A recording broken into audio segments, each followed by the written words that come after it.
अभी वैसे मैं फंडामेंटल राइट्स पढ़ रहा था और आपने फंडामेंटल राइट्स के ही क्वेश्चन किया यहाँ पर। अच्छी बात है, अवेयरनेस अवेयरनेस ज़रूरी है इस चीज़ में, है ना। तो सबसे पहले अगर मैं बात करूँ फंडामेंटल राइट्स की, तो आपको पता होगा, आपने जैसे पढ़ रखा है पहले भी, है ना, आपने स्टडी कर रखा है पहले भी कि हाँ फंडामेंटल राइट्स क्या है।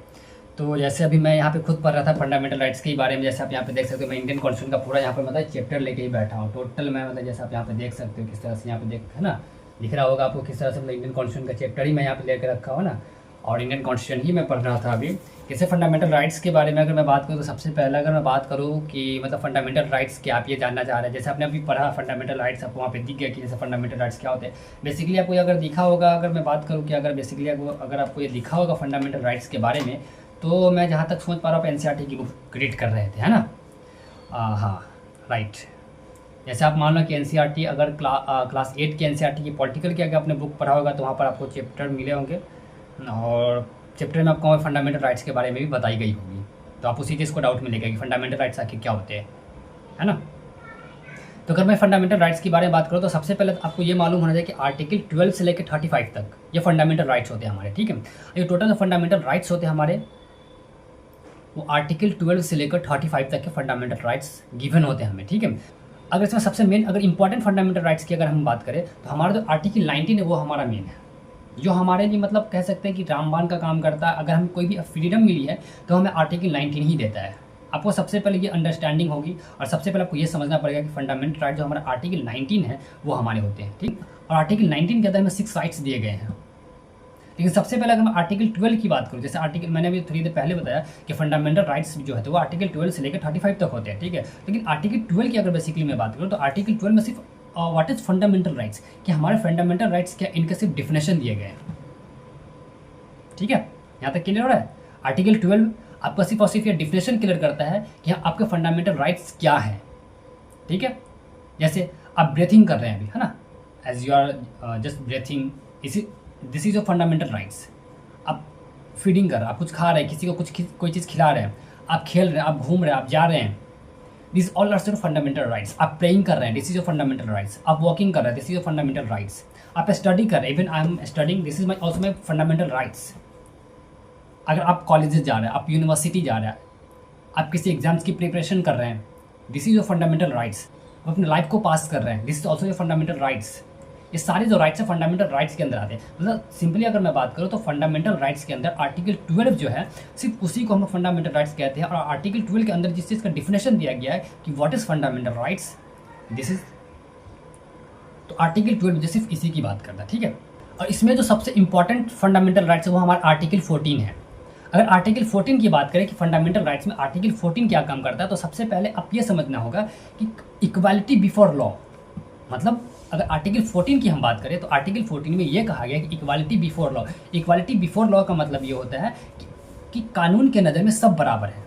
कानून की नज़र में सब बराबर होने का मतलब either you are boy and girl, either you are men and women, either you are rich और poor, either you are black and white, either you are semi black, black and white, it doesn't matter. अब जो भी हो, even you are beggar, you are rich, you are I can say you are saint, you are priest, whatever you are, if you are culprit means you are culprit before the law.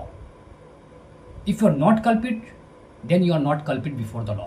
लेकिन you must but you must have to understand that equality before law means कानून के समक्ष में सब बराबर, मतलब कानून के नज़र में सब का सब बराबर है, ना वहाँ पे कोई छोटा ना वहाँ पे कोई बड़ा। कानून जो भी हमारा, कानून के नज़र में सब बराबर है। तो ये हमारा आर्टिकल 14 डिवाइन करता है, ठीक है। अगर आपको आर्टिकल 15 के बारे में जानना हो कि आर्टिकल 15 क्या है, आर्टिकल 12 समझ में आ गया आपको भाई, आर्टिकल 13 समझ में आ गया, आर्टिकल 14 समझ में आ गया आपको, ठीक है। आर्टिकल 15 की अगर बात करते हैं, प्रोहिबिटेड करता है। प्रोहिबिटेड किस चीज़ से करता है, जैसे आप मान लो कि आप सपोज करो, आमतौर पर बिहारियों के साथ ऐसा बहुत ज़्यादा होता है। जैसे अगर बिहारी कोई होता है तो अगर अनदर स्टेट्स में जाता है तो उनके मतलब नाम, जैसे स्टेट्स का नाम लेकर उससे चिढ़ाया जाता है, उनके साथ डिस्क्राइमिनेट किया जाता है, जैसे तुम बिहारी हो। जैसे मान लो अगर बिहारी कोई अगर गुजरात में जाता है तो उसको स्टेट्स के नाम पर उससे मतलब चिढ़ाया जाता है ना, और उसके साथ मतलब डिसअपॉइंट किया जाता है प्लेस ऑफ बर्थ को लेकर। जैसे अगर मान लो अगर कोई बिहारी है, अगर वो तमिलनाडु में जाता है, साउथ इंडिया में अगर आंध्र प्रदेश में चला जाए, कर्नाटका में चला जाए, बेंगलुरु में चला जाए, तो उन्हें फेस करने के लिए मिलता है ना, उन्हें सैलरी कम दी जाती है। तो ये हमारा डिस्क्रिमिनेट करता है आर्टिकल 15। फिर आर्टिकल 15 हमारे रिलीजन्स को अगर प्रोहिबिटेड करता है, यहाँ पे रिलीजन के हिसाब से, रिलीजन के अकॉर्डिंग हमें किसी के साथ डिस्क्राइमिनेट नहीं करना है ना, ये हमारा ये करता है। अगर बात करें अब यहाँ पे रेस, तो रेस के अकॉर्डिंग हमें डिस्क्राइमिनेट नहीं करना है, कास्ट के अकॉर्डिंग हमें किसी के साथ डिस्क्राइमिनेट नहीं करना है। अगर कास्ट के अकॉर्डिंग में बात करूँ, जैसे कास्ट में जैसे आजकल हमारे इंडिया में बहुत जैसे हिंदू मुस्लिम को लेकर चल रहा है, जैसे कोई हिंदू तो कोई मुस्लिम, कोई सिख, कोई जैन, कोई पारसी, कोई मतलब कोई भी अगर किसी भी धर्म से बिलोंग करता है तो इस डजेंट मीन, लेकिन कानून हमें इस चीज़ की इजाज़त नहीं देता कि हम किसी के साथ on the basis of their religion, place and sex के अकॉर्डिंग हम क्या करें, उसके साथ डिस्क्राइमिनेट करें। तो आर्टिकल 15 हमें इस चीज़ को प्रोहिबिटेड करता है, ठीक है। जैसे सपोज करें, अब यहाँ पे आप सोचेंगे कि सेक्स के अकॉर्डिंग हम किस तरह से हमारे साथ डिस्क्राइमिनेट किया जा सकता है। तो सेक्स के अकॉर्डिंग अगर हम लोग देखें तो हमारे पास, जैसे अगर अकॉर्डिंग टू हम देखें यहाँ पर मतलब इन्वायरमेंट के अकॉर्डिंग हमारे, तो एक मेल होता है, एक फीमेल होता है, और दूसरे अगर तीसरी का हम लोग बात करें तो ट्रांसजेंडर होता है, ठीक है। तो कभी कभी क्या होता है कि अगर कोई मेन अगर वर्क कर रहा है, जैसे सपोज करें कि अगर कोई मैं मेन हूँ, ठीक है, अगर मैं किसी काम के लिए वर्क कर रहा हूँ, तो अगर मुझे उस काम के लिए 15,000 सैलरी मिल रहा है अभी, ठीक है, लेकिन अगर उसी काम को अगर कोई वीमेंस कर रही है उस काम को, ठीक है, तो उसके लिए उसे 10,000 प्रोवाइड करवाई जा रही है। तो मतलब यहाँ पे अब देख रहे हैं कि अगर कोई काम को सेम प्लेसेस पर अगर काम किया जाए तो उसे 15,000 मिला किसी मेन को, लेकिन उसी काम के लिए किसी मेन को कितना मिल रहा है, उसी काम के लिए किसी वीमेंस को कितना मिल रहा है, तो 10,000 मिल रहा है, मतलब 5,000 का डिस्क्राइमिनेट देखने के लिए। तो इस चीज़ को भी हमें आर्टिकल 15 क्या करता है, मतलब रोकता है हमें इस चीज़ के लिए कि हमें डिस्क्राइमिनेट नहीं कर सकते किसी के भी साथ, ठीक है। ये हमारा आर्टिकल 15 डिफाइन करता है। अब आप तो ये हमारा सेक्स का अकॉर्डिंग हो गया, ट्रांसजेंडर में भी ये चीज़ हो सकती है लागू, है ना।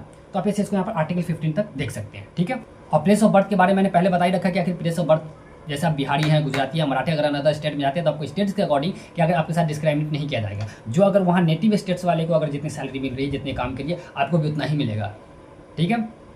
क्योंकि इंडिया में जो होती है वो सिंगल सिटीजनशिप कैरी करता है, ना कि डबल सिटीजनशिप कैरी करता है। आप अगर इंडिया के किसी भी स्टेट्स में हैं, इसका मतलब ये है कि आप इंडिया के ही अंदर हैं, आपको वहाँ की सिटीजनशिप लेने की कोई भी ज़रूरत नहीं है।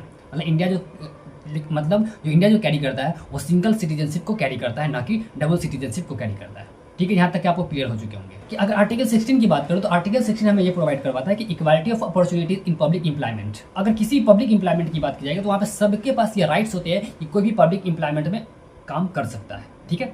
मतलब किसी के साथ डिस्क्राइमिनेट नहीं की जाएगी, चाहे वो मेन हो, वीमेंस हो, मेल हो, फीमेल हो, या फिर मतलब, लेकिन यहाँ पे एक चीज़ का ये ध्यान रखना है कि डिस्क्राइमिनेट करने का मतलब अगर पॉजिटिव डिस्क्राइमिनेशन है तो पॉजिटिव डिस्क्रिमिनेशन किया जा सकता है, लेकिन नेगेटिव डिस्क्रिमिनेशन नहीं कर सकते, क्योंकि जो डिस्क्रिमिनेशन होता है वो हमारे 2 टाइप्स के डिस्क्रिमिनेशन होते हैं। आप इसको टोटल क्लियर करके चलेंगे, ठीक है। एक पॉजिटिव डिस्क्रिमिनेशन होता है, दूसरा हमारे पास नेगेटिव डिस्क्रिमिनेशन होता है। जैसे सपोज करिए कि कोविड का जब टाइम चला था हमारे पास, तो हम लोग क्या करते थे, छुआछूत का मतलब ये कर चुके थे ना। जैसे अब किसी को देखते थे तो हम उससे दूरियां बना कर रखते थे, हाथ से हैंडशेक नहीं करते थे, तो ये हमारा क्या था, पॉजिटिव डिस्क्रिमिनेशन था। क्योंकि ये जो हमारा प्रोटोकॉल था किसके द्वारा दिया गया था, तो वर्ल्ड हेल्थ ऑर्गेनाइजेशन के द्वारा ये हमें दिया गया था। तो जिस वजह से हम लोग पॉजिटिव डिस्क्रिमिनेशन कर रहे थे, लेकिन ये हमारे कुछ दिनों के तक के लिए था, यानी कि हमारा मतलब जिंदगी अब चलते हुए आ रहा, कोविड के बाद हम इस चीज़ को कैरी करें, ऐसा हमारे साथ बिल्कुल भी नहीं हुआ था, ठीक है। इस चीज़ को याद रखना कि हम पॉजिटिव डिस्क्रिमिनेशन को कैरी कर सकते हैं, लेकिन नेगेटिव डिस्क्रिमिनेशन को कैरी नहीं कर सकते। तो आप इस चीज़ को ध्यान रखना। अगर पब्लिक इंप्लॉयमेंट की बात करेंगे तो अगर पब्लिक इंप्लॉयमेंट की बात करें तो पब्लिक इंप्लॉयमेंट में कोई भी पार्टिसिपेट कर सकता है, इसमें किसी भी तरह के कोई दो राय नहीं है, ठीक है। अगर सबसे इंपॉर्टेंट फंडामेंटल राइट्स की बात करूँ तो अब आर्टिकल 17 है। एग्जाम में भी यहाँ से खरे क्वेश्चन होकर आते हैं, तो आप लोग भी इस चीज़ को माइंड मेकअप करके चले कि एग्जाम में आपको खरे क्वेश्चन उठ के आएंगे, ठीक है। आर्टिकल 17 सबसे इंपॉर्टेंट जो आर्टिकल है वो हमारा आर्टिकल 17, इसमें क्या बोला है, ऑफ अनटचेबिलिटी। इसका मतलब ये हो गया कि यहाँ पर हम किसी के भी साथ छुआछूत का डिस्क्रिमिनेशन नहीं कर सकते। छुआछूत डिस्क्रिमिनेशन करने का मतलब यहाँ पर ये होता है कि अगर मैं किसी के साथ छुआछूत वाली डिस्क्रिमिनेशन करता हूँ तो वो हमारे लिए प्रोहिबिटेड होता था। ये इंडियन कॉन्स्टिट्यूशन में इस चीज़ को मतलब ये माना गया कि अगर प्रोहिबिटेड किया गया कि आप किसी के साथ छुआछूत नहीं करते। जैसे पहले ज़माने में आप देख सकते थे कि जो मतलब बड़े जाति के लोग होते थे ना, वो क्या करते, छोटे जाति को ज़मीन में बैठा कर रखते थे। जो उस जग में पानी पी लेता उस जग में वो पानी नहीं पीते, जो उस गिलास में पानी पी लेता उस गिलास में वो पानी नहीं पीते, वो अपने चरपाई पर नहीं बैठने देते थे। वो अपने जैसे मान लो कि वो जिस कुआं में वो लोग जाते थे उस कुआं के पानी वो लोग मतलब छोटे जाति वाले को नहीं दिया करते थे, है ना। इस तरह बहुत सारे डिस्क्रिमिनेशन चलते थे। जैसे मान लो अगर कोई व्यक्ति अगर चल रहा हो तो वो क्या करते, जैसे कोई अगर छोटे जाति का अगर कोई व्यक्ति हो अगर वो चला तो उसके पीछे क्या होता था, झाड़ू बांध दिया जाता था, ताकि अगर वो चले तो उसका निशान मिटते हुए चले जाए, है ना। इस तरह के मतलब ये हमारे साथ डिस्क्रिमिनेशन जो होता था, तो इन डिस्क्रिमिनेशन को भी बंद किया गया। तो सबसे इंपॉर्टेंट आर्टिकल जो होता है उसकी जो हमारे सब ये कह सकते हैं कि इक्वालिटी को जो प्रमोट करता है वो हमारा जो इक्वालिटी को प्रमोट करता है वो आर्टिकल 17 प्रमोट करता है, ठीक है। क्योंकि आर्टिकल 17 किसी भी मतलब कैटेगरी के अकॉर्डिंग हमें छुआछूत या फिर हमें अनटचेबिलिटी के अकॉर्डिंग हमें क्या करना है, इस चीज़ को प्रोहिबिटेड करता है। ये भी हमारा फंडामेंटल राइट्स है। अगर आपके साथ अगर कोई अगर ऐसा सलूक करता है आप उस पर केस भी कर सकते हैं, ठीक है। आप इस चीज़ को भी ध्यान रखें कि इसमें जो अगर आप केस करने जाएंगे तो आपको यहाँ पे 2 चीज़ के बारे में ध्यान रखें। सुप्रीम कोर्ट जो आर्टिकल 20 के सॉरी सुप्रीम कोर्ट जो आर्टिकल 32 के अकॉर्डिंग आपका केस लड़ेगा, और आर्टिकल 226 के अकॉर्डिंग हाई कोर्ट आपका ये केस लड़ेगा। ठीक है, तो आपको इस चीज़ के बारे में भी ध्यान रखना है। समझ में आ रही है, कहीं पे कोई दिक्कत तो नहीं हो रही। अब अगर बात करो अबोलाइजेशन ऑफ टाइटल्स के बारे में, तो आर्टिकल 19 जो हमारा टाइटल्स को क्या करता है, अबोलाइज करता है। और टाइटल्स के बारे में अगर मैं अबोलाइज की यहाँ पे ये बात करूँ तो टाइटल्स जैसे एक तरह से आप ये समझ सकते हैं, जैसे आपने कभी कभी किसी को देखा होगा कि जैसे टाइटल यूज़ करता है, जैसे किसी अगर कोई डॉक्टर तो अपने नाम के आगे डॉक्टर का यूज़ करता है ना। अगर कोई जैसे इंजीनियर तो ER का यूज़ करता है अपने नाम के आगे। जैसे कोई अगर आर्मी है तो लिख देता है अपने गाड़ी पर इंडियन आर्मी, है ना। जैसे इस तरीके से क्या कि अगर इस टाइटल को अबोलाइज किया गया था कि जैसे कोई भी हो तो अगर हर सब अगर जैसे है कि अपने अपने गाड़ी के ऊपर अपने अपने नाम के ऊपर अगर टाइटल करता है, तो जो चीज़ अगर वो नहीं है तो उस चीज़ को भी थोड़ा सा इस चीज़ का दुख होने वाला होगा कि हम ये चीज़ नहीं है तो हमारे साथ आखिर ऐसा देखने के लिए मिल रहा है। तो ये इस चीज़ को अबोलाइज किया गया कि आप किसी के मतलब भावनाओं को ठेस न पहुँचाने के लिए अबोलाइजेशन ऑफ टाइटल का यूज़ करना वहाँ पर मना किया गया। ठीक है, तो आर्टिकल 18 है। ठीक है, ये चीज़ को ध्यान रखना है। तो आर्टिकल 12 में बात करें तो आर्टिकल 12 जो है हमारा डिफिनेशन की बात करता है। आर्टिकल 13 रिप्लेस आर्टिकल 13 की अगर बात करें तो वहाँ पर तो हमारे फंडामेंटल राइट्स को स्टैब्लिश करता है। और आर्टिकल 14 की बात करें तो आर्टिकल 14 जो हमारा इक्वालिटी बिफोर लॉ की बात करता है। आर्टिकल 15 की बात करें तो वो क्या करता है, प्रोहिबिटेड करता है, जैसे प्लेस ऑफ बर्थ के अकॉर्डिंग से। जैसे आर्टिकल 15 की बात करें तो आर्टिकल 15 जो हमारा वो क्या करता है, अबोलाइजेशन करता है ना। किस चीज़ को अबोलाइजेशन करता है, किस चीज़ को अबोलाइजेशन करता है, तो हमारा आर्टिकल प्लेस ऑफ बर्थ के अकॉर्डिंग हमारे साथ डिस्क्रिमिनेट हो रहा है तो उस पर, सेक्स के अकॉर्डिंग हमारे साथ हो रहा है तो उस पर, जैसे मान लो अगर रेस पे हो रहा है तो उस पर, कास्ट के अकॉर्डिंग, रिलीजन के अकॉर्डिंग अगर हमारे साथ किया जाए तो फिर इसी से पर आर्टिकल 14 हमें अबोलाइज करता है। आर्टिकल 16 हमें क्या करता है, पब्लिक एम्प्लॉयमेंट की मतलब यहाँ पे अपॉर्चुनिटीज़ देती है। अगर आर्टिकल 17 की बात करें, आर्टिकल 17 क्या करता है कि अगर हमारे साथ अनटचेबिलिटी हो गई हो, अगर हमारे साथ अनटचेबिलिटी हो रही, छुआछूत का अगर हमारे साथ मामला किया जा रहा है, हमारे साथ भेदभाव किया जा रहा है, तो हम इस चीज़ को क्या करता है, हम इस चीज़ को रोक लगाती है। ठीक है, अब अगर आर्टिकल 18 की बात करता है, आर्टिकल 18 जो हमारा टाइटल को प्रोहिबिटेड करता है। ठीक है, अब यहाँ पे सबसे इंपॉर्टेंट अगर बात करें तो मैंने शुरू में ही बताया था कि आर्टिकल 19 जो वो हमारा मोस्ट इंपॉर्टेंट है। ठीक है, तो आर्टिकल 19 जो है वो हमारा क्या सबसे फंडामेंटल राइट्स में अगर सबसे इंपॉर्टेंट अगर कोई चीज़ है हमारा तो वो आर्टिकल 19 है। अगर आर्टिकल 19 हटा दिया जाए फंडामेंटल राइट्स तो फिर फंडामेंटल राइट कुछ है ही। Article 19 in the Indian constitution is the most important for the public welfare. तो पब्लिक वेलफेयर के लिए हमें क्या है कि आर्टिकल 19 का होना बहुत जरूरी है, क्योंकि इसके अंदर हमें फ्रीडम ऑफ स्पीच हो गया, फ्रीडम ऑफ सेटल हो गया, मतलब इससे बहुत सारे हमें राइट्स दिए गए हैं। ठीक है, ये जो अभी मैं बोल पा रहा हूँ ये हमारा आर्टिकल 19 की देन है। अगर जैसे मान लें कि अगर कोई व्यक्ति है जो कि मान लो कि जैसे वो गुजरात में रहता है, अगर वो दिल्ली में आकर शिफ्ट करता है, वो आर्टिकल 19 की देन है वो उसे। ठीक है, आप इंडिया में कहीं भी जाकर अगर आप रह ले रहे हैं, इसका मतलब वो आर्टिकल 19 की देन। अगर जिस दिन आपसे आर्टिकल 19 छीन ली जाएगी मतलब आपके पास कुछ भी नहीं रहेगा, मतलब यू हैव नथिंग, और आप कुछ भी नहीं कर सकते अगर आर्टिकल 19 नहीं होगा। इसलिए जब भी अगर कोई चीज़ किसी को अगर कुछ करना होता है तो सबसे पहले कोशिश ये करता है कि हम आर्टिकल 19 को क्या करें, वहाँ पर से छीन लें उसके, है ना। अगर आर्टिकल 19 अगर आपसे छीन ली जाएगी मतलब आप अब कुछ भी नहीं है। अब यहाँ तक अगर आपसे आर्टिकल 19 छीन ली जाती है तो आप जो सांस ले रहे हैं ना, इस सांस को भी पूछ कर लेना पड़ेगा जो जिसने आपकी आर्टिकल 19 को छीना है, और अगर आप उसके जीना चाहते हैं तब। ठीक है, तो इस चीज़ का भी ध्यान रखना। Article 19 is very important for the Indian constitution for the fundamental rights. अगर आप बात करें तो आर्टिकल 19 को backbone of the Indian constitution भी कहा जाता है। अगर आर्टिकल 20 की बात करें तो आर्टिकल 20 हमें क्या काम करता है कि आर्टिकल 20 में अगर हम लोग देखें तो हमें ये क्या करता है कि प्रोटेक्शन देता है। प्रोटेक्शन किस चीज़ से देता है, तो कन्वेंशन ऑफ ऑफेंस से हमें ये प्रोटेक्शन देता है। ठीक, तो इस चीज़ को यहाँ पे ध्यान रखना है कि आर्टिकल 20 वो हमें क्या देता है, प्रोटेक्शन देता है। और किस चीज़ से प्रोटेक्शन देता है हमें, तो कन्वेंशन ऑफ ऑफेंस से देता है। ठीक, आर्टिकल 20 के बारे में ये चीज़ आपको याद रखना है कि हमें क्या करता है, प्रोटेक्शन देता है किसी से, तो कन्वेंशन ऑफ ऑफेंस से। तो आर्टिकल 21 के बारे में अगर हम लोग यहाँ पे बात करेंगे तो यहाँ पे ये है हमारा right to personal liberty. Article 1 हमें क्या करता है, राइट टू पर्सनल लिबर्टी के बारे में हमें आर्टिकल 20 देता है। ठीक है, ये चीज़ को भी ध्यान रखना है। जैसे इसमें जैसे राइट टू लाइफ हो गया, right to personal liberty, right to education, article 21A में अब ये आने वाला है ना। तो जैसे अमेंडमेंट करके बहुत सी चीज़ ऐसी भी थी जो कि हमारे कॉन्स्टिट्यूशन में नहीं थी, उस चीज़ को भी यहाँ पर ऐड किया गया है।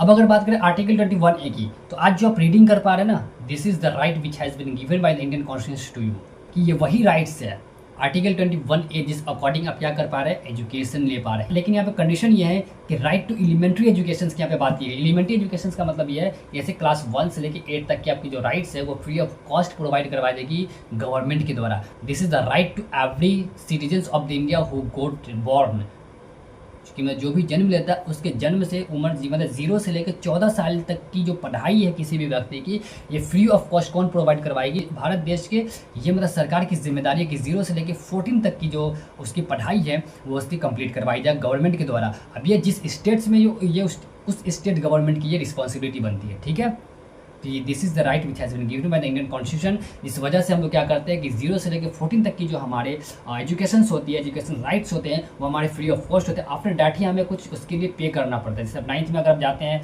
तो आपको कुछ उसके लिए पे करना पड़ता है। 10th में अगर आप जाते हैं तो फिर उसके जैसे रजिस्ट्रेशन फ़ी हो गया, एग्जामिनेशन फॉर्म के फ़ी हो गए, कभी कभी एडमिशन फ़ी भी हमें लगता है। अब जैसे 11th में फिर आप जाएंगे एडमिशन लेंगे तो फिर वहाँ पर आपको एडमिशन के चार्ज लगेंगे, फिर रजिस्ट्रेशन फॉर्म लगेंगे, फिर आप रजिस्ट्रेशन, फिर आपको फॉर्म फिलअप करने के लिए चार्जेस लगेंगे, है ना। तो ये बहुत सारे फिर कॉस्ट आते हैं। लेकिन इससे पहले जब क्लास 8 से पहले, क्लास 9 से पहले आपको इस सब चीज़ के किसी भी चीज़ के फीस देने की ज़रूरत नहीं पड़ती है। लेकिन ये क्या है कि ये राइट टू एलिमेंट्री एजुकेशन है और आपको ये free of cost state government के द्वारा प्रोवाइड करवाई जाएगी उस स्टेट्स के, ठीक है। तो आज के लिए मैं आपको यहीं पर छोड़े जाता हूँ। आपको कैसी लगी ये नॉलेजेस हमें कमेंट बॉक्स में जरूर बताएं और आपको कमेंट बॉक्स में एक क्वेश्चन का भी जवाब जरूर देना है कि वो कौन सा ऐसा आर्टिकल है जिस आर्टिकल को हम लोग backbone of the Indian constitution के नाम से जानते हैं। कमेंट बॉक्स में जरूर दें। कमेंट बॉक्स आप लोगों के लिए ओपन है और ये जितना ज़्यादा से ज़्यादा वीडियो को शेयर जरूर करें ताकि जितने भी लोग स्टडी करें उन सभी के पास ये वीडियो पहुंच जाए और अपने फंडामेंटल राइट्स को जान सके वेरी इजी वे में और किसी भी तरह की उन्हें दिक्कत ना हो। मिलते हैं एक नई क्लास के साथ, तब तक के लिए जय हिंद।